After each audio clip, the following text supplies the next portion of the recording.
আমার ভাতিজা খুব আকর্ষণীয় ছিল এবং তাকে দেখলে আমি আবেগপ্রবণ হয়ে পড়তাম। তাকে দেখলে আমার মন কেমন জানি করত। একদিন আমি সিদ্ধান্ত নিলাম, এই সুযোগে আমি আমার ইচ্ছা পূরণ করব। আমার স্বামী কয়েকদিনের জন্য শহরের বাইরে চলে গিয়েছিলেন। সেই রাতে আমি আমার ভাতিজার ঘরে গেলাম এবং ধীরে ধীরে তার পাশে শুয়ে পড়লাম। যখন রাত গভীর হয়ে গিয়েছিল, সে আমাকে দেখে অবাক হয়ে জিজ্ঞেস করল, আমি কি চাই? আমার নাম ছিল সোনালী এবং আমি আমার শ্বশুরবাড়িতে স্বামীর সাথে সুখী ছিলাম। কিন্তু অজানা কারণে আমি আমার ভাতিজার প্রতি আকৃষ্ট হয়ে পড়েছিলাম। সে ছিল আকর্ষণীয়, যদিও আমার স্বামী আমাকে কখনো বলেনি যে তার এমন একটি ভাগ্নে আছে। আমাদের বাড়িতে একজন কাজের মেয়ে কাজ করত, আর আমি নিজেও বাড়ির কাজ করতাম। একদিন আমি লক্ষ্য করলাম আমার ভাতিজা আমাদের বাগানে গাছে পানি দিচ্ছে। সে বারবার আমার দিকে তাকাচ্ছিল। আমি তার প্রতিটি পদক্ষেপ লক্ষ্য করছিলাম এবং বুঝতে পারছিলাম যে সে আমার দিকেও আগ্রহী। আমার গল্পগুলো তোমরা শুনো, কিন্তু সাবস্ক্রাইব করো না। দয়া করে গল্পগুলো ভালো লাগলে ভিডিওটি লাইক, শেয়ার এবং চ্যানেলটি সাবস্ক্রাইব করো প্লিজ। আমি ভেবেছিলাম আমার বয়স 25 হলেও আমি এমনভাবে নিজেকে সাজিয়ে রাখতাম যেন আমার বয়স 17 বা 18 মনে হতো। তরুণ বয়সে আমার চেহারা ছিল আকর্ষণীয়, কিন্তু আমি জানতাম আমার ভাতিজা খুব লাজুক। সে কখনো প্রথমে কিছু বলার সাহস করবে না, কারণ আমার স্বামী তাকে সব সময় নিয়ন্ত্রণ করতেন। ছোটখাটো বিষয়েও তাকে সতর্ক করতেন, এটা করো না, ওটা করো না। এই কারণেই সে তাকে ভয় পেত এবং আমার দিকে আগাতে সাহস করত না। কিন্তু আমি জানতাম কেউ না কেউ প্রথম পদক্ষেপ নেবে। আমি বা আমার ভাতিজা, কেউ একজন। আমি ভাবছিলাম যে যদিও আমি আমার স্বামীর সাথে খুশি ছিলাম, তবুও সেই পূর্ণ সুখ আমি তার কাছ থেকে পাইনি, যা একজন নারী একজন পুরুষের কাছ থেকে যা চায়। এইসব ভাবতে ভাবতে 10 দিন কেটে গেল। এই 10 দিনের মধ্যে সে আমার হৃদয়ে একটি বিশেষ জায়গা করে নিয়েছিল।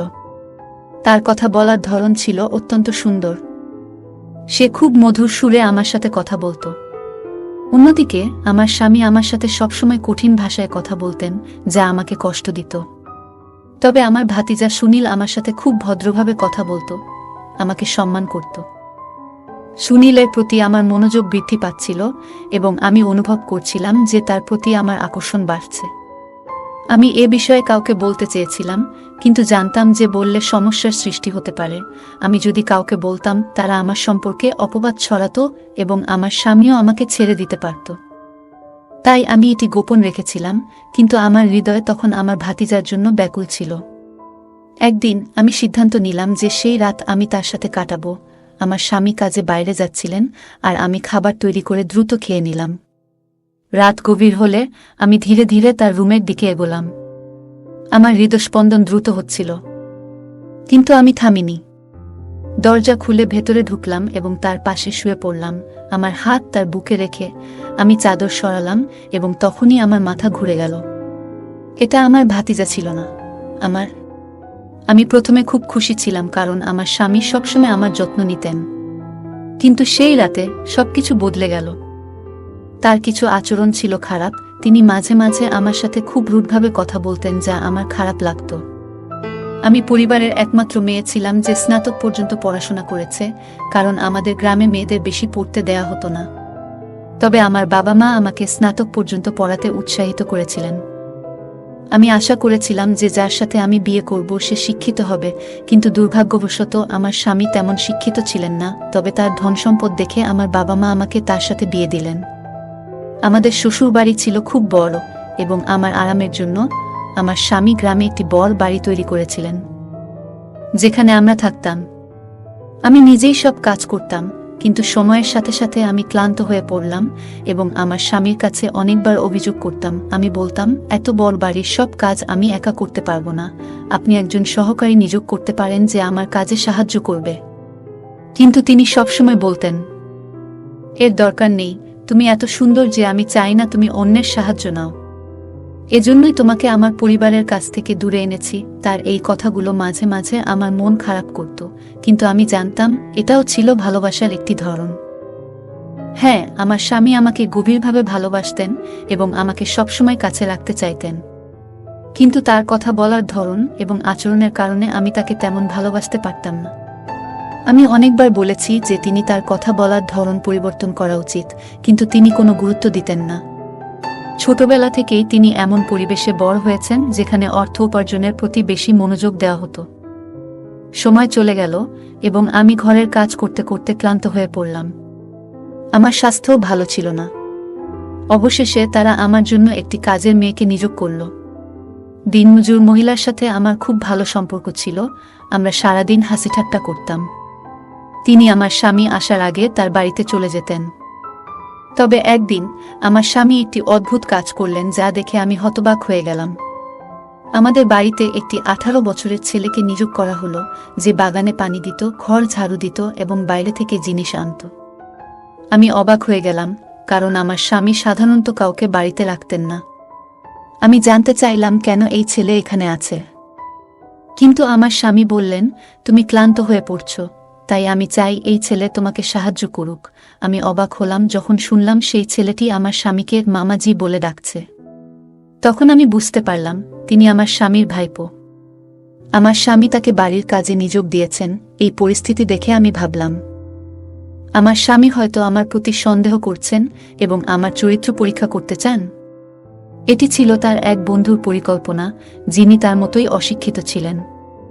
এই চিন্তা আমাকে দুশ্চিন্তায় ফেলে দিল, কিন্তু আমি জানতাম আমাকে বুঝদার হতে হবে। ভয়ে আমার মনটা এক মুহূর্তের জন্য থেমে গিয়েছিল। ভাবলাম এই সন্দেহ আমাদের সংসার ধ্বংস করবে।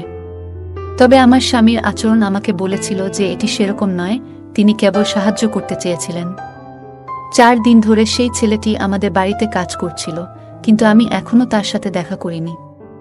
4 দিন পর যখন তাকে দেখলাম, আমি অবাক হয়ে গেলাম। সে খুব সুদর্শন ছিল। এমন সুদর্শন ছেলে আমি আগে দেখিনি। আমি যেন এক মুহূর্তের জন্য মুগ্ধ হয়ে গেলাম, কিন্তু আমার স্বামী আমার কাঁধে হাত রেখে আমাকে বাস্তবে ফিরিয়ে আনলেন। তিনি জিজ্ঞেস করলেন, সব ঠিক আছে তো? তারপর তিনি বললেন, এখন তোমার পরিচয় করিয়ে দিই। এই ছেলেটি আমার বন্ধুর ছেলে, সে খুব গরিব। আমার বন্ধু অনুরোধ করেছিল যাতে আমি তাকে এখানে এনে কাজ দিই। আমি তার দিকে তাকিয়ে থাকলাম, তার চেহারা খুব সুন্দর ছিল। আমার স্বামী সবকিছু বুঝতে পেরেছিলেন, তাই তিনি আমাকে সেখান থেকে নিয়ে ভিতরে চলে গেলেন। হাঁটতে হাঁটতে আমি একবার বা দুবার ফিরে তাকালাম। এরপর আমি সেই ছেলেটির সাথে কথা বলতে শুরু করলাম। সে খুব ভালো কাজ করত এবং তার কথা বলার ধর্ম সুন্দর ছিল। ঘটনাটি বেশ অদ্ভুত ছিল এবং সেই ছেলেটির প্রতি আমার স্বামী বিরক্ত ছিলেন, কারণ সে তার এক বিশেষ বন্ধুর ভাতিজা ছিল। প্রতি সপ্তাহে আমার স্বামীকে শহরে যেতে হতো এবং এইবারও সে শহরে চলে গেল। সেদিন আমি সিদ্ধান্ত নিলাম যে আজ আমি আমার ইচ্ছা পূরণ করব এবং রাতটি সুনীল এর সাথে কাটাবো। আমি পুরো দিন সেই মুহূর্তের জন্য অপেক্ষা করছিলাম এবং রাতে ধীরে ধীরে সুনীল এর ঘরে ঢুকে তার বিছানায় শুয়ে পড়লাম। আমি তার শরীরে হাত রাখলাম। সুনীল ঘাবড়ে গিয়ে বলল, তুমি এখানে কেন? তারপর আমি তাকে আমার ভালোবাসার কথা জানালাম। আমরা সেই রাতে একসাথে অনেক সময় কাটালাম এবং মনে হলো সত্যিকারের সুখ পেলাম। অবশেষে আমি আমার রুমে ফিরে গিয়ে ক্লান্তিতে ঘুমিয়ে পড়লাম এবং সেই রাতে খুব ভালো ঘুম হলো। সকালে যখন আমার ঘুম ভাঙল তখন আমি বেশ ভালো অনুভব করছিলাম, কিন্তু সুনীল এর মুখ দেখে মনে হলো সে খুবই অনুতপ্ত। আমার আবার ইচ্ছা হলো তার সাথে সময় কাটানোর, কিন্তু আমার স্বামী বাসায় না থাকায় সুযোগ হলো না। তবে আমি সুনীল এর রুমে গিয়ে ধীরে ধীরে তার পাশে শুয়ে পড়লাম এবং তার গায়ে হাত রাখলাম। সে সঙ্গে সঙ্গে কথা বলতে শুরু করল। আমি চাদর সরাতেই চমকে উঠলাম, কারণ সেখানে আমার 18 বছরের ভাতিজা নয়, আমার নিজের স্বামী শুয়েছিল। আমার চোখ বিস্ময়ে বড় হয়ে গেল এবং আমি ভয়ে কেঁপে উঠলাম। স্বামী রেগে গিয়ে আমার মুখে চড় মেরে বলল, তুমি কি ভেবেছিলে তুমি এটা করতে পারবে আর আমি জানব না? সুনীল আমাকে সব বলেছে গত রাতে। তিনি আরও বললেন, আমি অনেক দিন ধরে তোমার চালচলন লক্ষ্য করছিলাম। তোমার সব পরিকল্পনা আমি জানতাম। তুমি আমাকে ঠকাতে চেয়েছ। আমি এই কথা শুনে ভীষণ কষ্ট পেলাম এবং ভয়ে মরে যেতে চাইলাম, কিন্তু এটাকে স্বপ্ন মনে করে উপেক্ষা করেছিলাম। কিন্তু এখন বাস্তবতাটা আমার সামনে দাঁড়িয়েছিল। স্বামীর রাগ এবং দুঃখ তার মুখে স্পষ্ট ছিল এবং তার চোখে হতাশা এবং ক্ষোভ দেখতে পাচ্ছিলাম। তার সেই দৃষ্টিতে আমি কাঁপতে লাগলাম, মাথা ফেটে যাচ্ছিল, শ্বাস নিতে পারছিলাম না। আমার স্বামী বললেন, তুমি তোমার নিজস্ব ফাঁদে পড়েছ। তুমি শিক্ষিত হলেও ভালো মেয়েদের মতো আচরণ করনি। আমি তার হাত থেকে নিজেকে ছাড়িয়ে নিয়ে আমার রুমের দিকে দৌড়ে গেলাম, আর সে আমার পেছন পেছন আসছিল। আমি ভয়ে কাঁপছিলাম, কারণ আমি জানতাম এখন আমার সাথে কি ঘটতে যাচ্ছে। আমার স্বামী আমাকে জীবিত ছেড়ে দেবেন না, এবং এটা আমার প্রাপ্য ছিল। এত ভালো স্বামী থাকা সত্ত্বেও আমি অন্যায় করেছিলাম। শয়তানের ফাঁদে পড়ে রুমে ঢুকে দেখি তিনি কোথাও নেই। ভয়ে আমি সেখানেই থেমে গেলাম, কারণ আমার সামনে মৃত্যুর ভয় ছিল। তিনি বাইরে থেকে জোরে জোরে ডাকতে লাগলেন, তুমি যদি 5 মিনিটের মধ্যে বাইরে না আসো তাহলে আমি তোমাকে ডিভোর্স দিয়ে দেব। এই কথা শুনে আমার মনে হলো মৃত্যুর চেয়েও খারাপ কিছু। আমি বাইরে এসে তার পায়ে পড়ে বললাম, আমাকে মাফ করে দাও, আজ থেকে আমি এমন কাজ করব না। আমি আমার আবেগের কাছে হেরে গিয়েছিলাম। সে আবার আমার মুখে থাপ্পড় মেরে বলল, তুমি খুবই অসভ্য, তোমার লজ্জা নেই। আজ তোমাকে জীবিত রেখে দেব না। তিনি একটি লাঠি নিয়ে আমাকে মারতে শুরু করলেন। আমি আমার কাজের জন্য ক্ষমা চাইতে লাগলাম, কিন্তু তিনি থামলেন না। তিনি যন্ত্রের মতো মারতে লাগলেন। এই আমার সেই স্বামী, যিনি আগে আমার জন্য জীবন দিতেন। আমার স্বামী সবসময় আমার যে কোনো সমস্যার পাশে দাঁড়াতেন এবং আমার সামান্য অসুবিধাতেও উদ্বিগ্ন হতেন। কিন্তু আজকের দিনটা আলাদা ছিল। রাগের বশে তিনি সম্পূর্ণ মেজাজ হারিয়ে ফেললেন এবং থামার কোনো লক্ষণ দেখালেন না। আমি তাকে ধাক্কা দিয়ে দূরে সরানোর চেষ্টা করছিলাম, ক্ষমা চাইছিলাম, কিন্তু তিনি কিছুতেই থামতে রাজি ছিলেন না। অবশেষে তিনি ক্লান্ত হয়ে লাঠি ফেলে দিয়ে বিছানায় বসে পড়লেন এবং আমার দিকে তাকিয়ে বললেন, আমি তোমাকে অনেক ভালোবাসি। তিনি আরও বললেন, তোমাকে এত সম্মান দিয়েছি, ভালোবাসা দিয়েছি, কিন্তু তুমি সব নষ্ট করে দিয়েছ। আমার সম্মান তোমার কাছে মূল্যহীন ছিল। তোমাকে মাথার মুকুট বানিয়েছি, কিন্তু তুমি তার যোগ্য ছিলে না। আমি তার দিকে তাকিয়ে বললাম, তুমি যদি আমার সাথে সঠিকভাবে ব্যবহার করতে এবং সঠিকভাবে কথা বলতে, তাহলে আমি কখনো এমনটা করতাম না। আমি শুধু তোমার দিকেই মনোযোগী হতাম। আমি তোমাকে অনেকবার বলেছি তোমার কথা বলার ভঙ্গি বদলাতে, কিন্তু তুমি কখনো শোনোনি। তিনি বললেন, তুমি আমার কথায় পাত্তা দাওনি, তাই আমিও পাগল হয়ে গেছি। কেন ঘরের ভিতর এমন করেছ? আমি তার সামনে দাঁড়িয়ে কাঁদতে লাগলাম।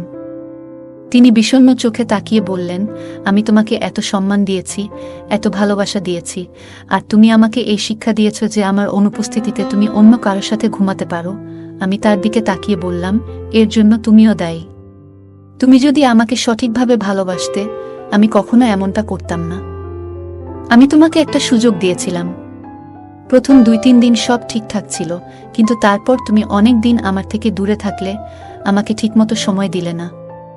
তখন আমি কি করব? আমি অন্য কারো প্রতি আকৃষ্ট হয়ে পড়লাম। আমার কি দোষ ছিল বলো? তুমি যদি ওকে রাখলে এত সব নাটক হতো না। আমি আমার ভুল মানতে রাজি নই। সে তখন একই কথা বলতে লাগল যে সে আমাকে পরীক্ষা করছে। দেখো, আজ আমার সন্দেহ বিশ্বাসে পরিবর্তিত হয়েছে এবং আমি খুব দুঃখিত যে তোমার মতো একটি মেয়ে আমার স্ত্রী। তখন তার কণ্ঠে শুধু দুঃখ ছিল। আমি সেই কথাটি শুনেছিলাম।